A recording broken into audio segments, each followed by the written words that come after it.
माननीय सभापति महोदय, सहकारिता भारत में आज से नहीं, हमारी सदियों पुरानी व्यवस्था थी। लोग अपने खेतों में काम करते थे, एक परिवार के 100 सदस्य एक साथ रह कर के काम करते थे और एक सबके लिए, सब एक के लिए काम करके हमारे देश आज़ाद के पहले लोग सहकारिता में विश्वास करते थे और आपस में मिलकर के इस व्यवस्था को चलाते थे। देश आज़ाद होने के बाद में ये महसूस किया गया कि इस तरह से संगठित परिवार अगर काम कर सकता है तो एक ऐसी व्यवस्था भी लागू की जाए जो सब मिलकर के इस काम को करे और एक सबके लिए, सब एक के लिए, ऐसी सोच लेकर के इस सहकारिता विभाग बनाया गया। मगर आज की तारीख में हमारी सरकार ने भी इस संस्थाओं को मजबूत करने के लिए पूरा प्रयास कर रही है। इसमें अगर पुराने ज़माने में लोग व्यवस्था में सेठ साहूकार के पास पैसे लेने जाते थे और सेठ साहूकार के पैसे लिए और वापस जमा करने और उसके बदले गनाज भी ले लेते या खरीद भी लेते थे और साहूकार जब भी खेती का टाइम आता उसको पैसे दे देता था। इस तरह से सहकारिता विभाग भी अब किसान की जो भी फसली ऋण देता है उस समय उसको आवश्यकता पड़ती है, उस समय ये सहकारिता बैंक और ये सब मिलकर के एक ही उद्देश्य है कि किसान को मजबूत कैसे किया जाए। हमारी सरकार ने बहुत सारी अब की बार बजट में भी कई बातें रखी है जिससे किसान को निश्चित रूप से सहकारिता की मजबूती मिलेगी। कृषकों को अधिक संबल देने की दृष्टि से माननीय प्रधानमंत्री द्वारा किसान क्रेडिट कार्ड की सीमा 3 लाख से बढ़ाकर 5 लाख की है, ताकि किसान अपनी साख बना देगा तो वो बिना किसी जमानत के या बिना किसी व्यवस्था के केंद्र सरकार की जो योजना है उसमें उसकी साख बन जाएगी तो उसको 5 लाख रुपए तक का ऋण साख क्रेडिट कार्ड के ऊपर मिल जाएगा। ऐसी व्यवस्था भी सरकार ने की है।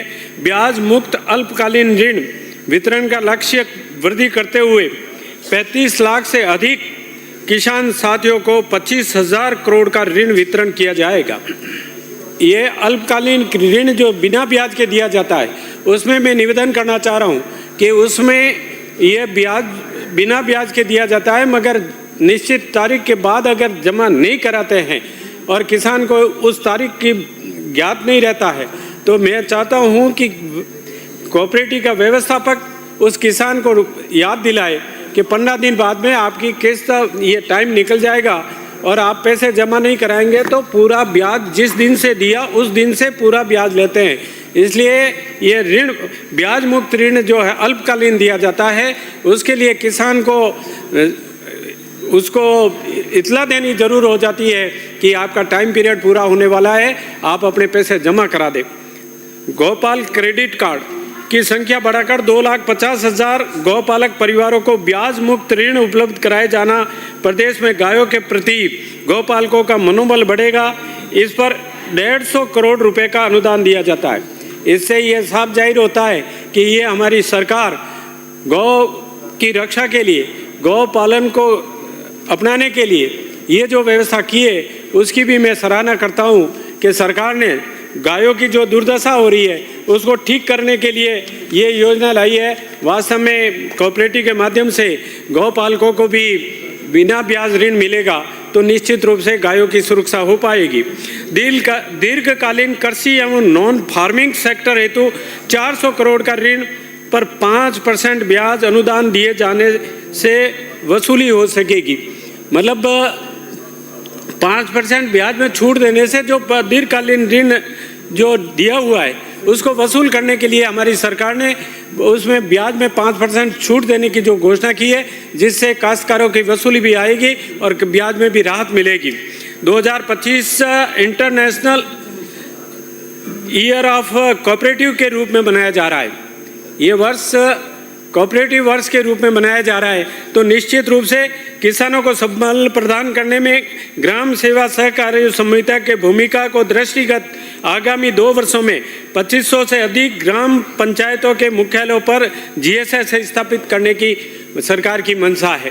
इस इंटरनेशनल ईयर ऑफ कोऑपरेटिव के रूप में इस वर्ष को मनाएंगे तो निश्चित रूप से हर पंचायत पे कोऑपरेटिव सेक्शन खोलने की जो मंशा सरकार की है, इससे इस कोऑपरेटिव सेक्शन को बल मिलेगा।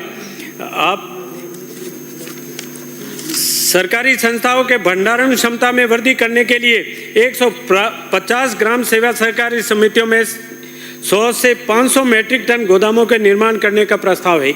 माननीय सभापति महोदय, गांवों में किसान की फसल पैदा होती है और फसल होने के बाद में अगर किसान की फसल भी उन गोदामों में रखने के लिए सुविधा मिले तो किसान अच्छे भाव आने पर उस गोदामों में अपनी फसल रख करके उचित मूल्य का भाव आएगा तब बेच सकता है। इसके लिए भी हमारी सरकार ने ये सोच रखी है कि ऐसे गोदामों पे कोऑपरेटिव के गोदाम बनाए जाए जिसमें किसान अपनी फसल भी रख सके और उस फसल का समयबद्ध व्यापार भी कर सके। भंडारण के निर्माण हेतु 2500 किसानों को लगभग 22 करोड़ रुपए की सब्सिडी उपलब्ध कराई गई है। किसान अपना स्वयं का गोदाम बनाए, उसके लिए भी सरकार ने ये मंशा की है कि काश्तकार अपना गोदाम बनाए तो उसके लिए भी सब्सिडी दे करके किसानों को प्रोत्साहन किया जा रहा है, जिससे किसान भी अपने खेत पे गोदाम बना सके, अपनी फसल को स्टोर कर सके, ऐसी व्यवस्था करनी है। माननीय सभापति महोदय, आज जिस तरह से कोऑपरेटिव में आज जिस तरह से सभी माननीय सदस्यों ने बताया कि इस तरह से घोटाले हो रहे, उस घोटालों के लिए कोई सख्त कार्रवाई नहीं की जाती तब तक ये इसमें सुधार नहीं हो सकता। माननीय सभापति महोदय, मैंने एक बार बजट सत्र में एक याचिका लगी, याचिका में उस सहकारी समिति में इतना घोटाला था तो उस घोटाले के लिए मैंने 5 सदस्यों ने, उस गांव के सदस्यों ने याचिका लगाई। तो इस याचिका में जो लोग याचिका लगाने वाले हैं उसके लिए जवाब भेजा कि इनके 5000 किसी के 10,000 बकाया है। मैंने कहा उस सोसाइटी का पूछ रहा हूँ, न कि याचिका लगाने वालों का पूछ रहा हूँ। इस तरह से उस सोसाइटी में करीबन विजोवा ग्राम सेवा सहकारी समिति लिमिटेड जिला पाली के अंदर 76,56,394.56 की गंभीर अनियमितता पाई गई। ये जांच करने पर पाया गया। फिर उस कोऑपरेटिव अधिशासी अधिकारी ने जांच की तो अब उसको भेज दिया है निरीक्षक के पास। वीरेंद्र कुमार निरीक्षक सहकारी समितियां पाली उसकी फिर जांच कर रहे। जब जांच में पाया गया कि 76,56,394 रुपये का घोटाला है, गबन है, तो फिर दोबारा जांच कैसी कर रहे?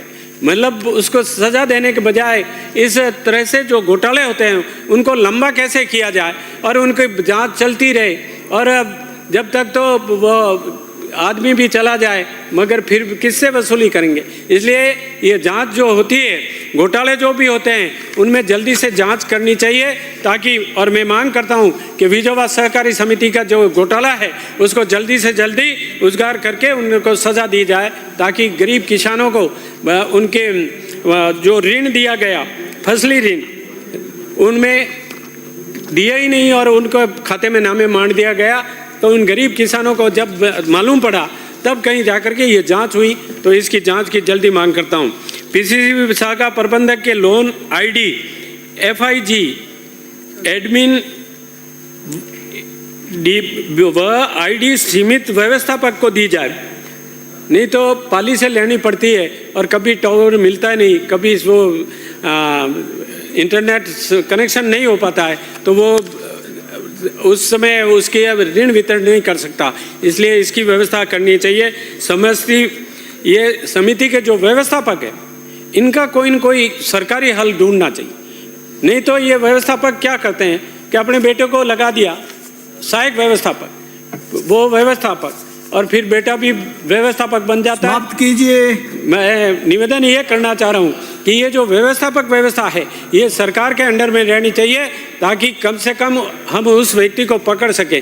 नहीं तो गड़बड़ घोटाला करके जाता है, उसके ऊपर कोई प्रतिबंध नहीं, सरकार का कोऑपरेटिव पे किसी तरह का प्रतिबंध नहीं होता, और चुनाव में ऐसी गड़बड़ियाँ करते हैं। चुनाव तो कोई व्यवस्था नाम की चीज़ ही नहीं है, इसलिए इसके चुनाव के ऊपर भी कोई न कोई ऐसी रोक लगा करके इनके कोऑपरेटिव और कोऑपरेटिव सेक्शन के समस्त सवाल चुनाव नियमानुसार कुछ अच्छे तरीके से हो, ऐसी व्यवस्था हो, ताकि नहीं तो लठ लेकर खड़े हो जाते हैं, बना देते हैं, और वो गरीब आदमी जो वास्तव में उसका कोऑपरेटिव का सदस्य है उस व्यक्ति को भी हक नहीं मिलता। यही निवेदन करते हुए आप सभापति महोदय जी, आपने मुझे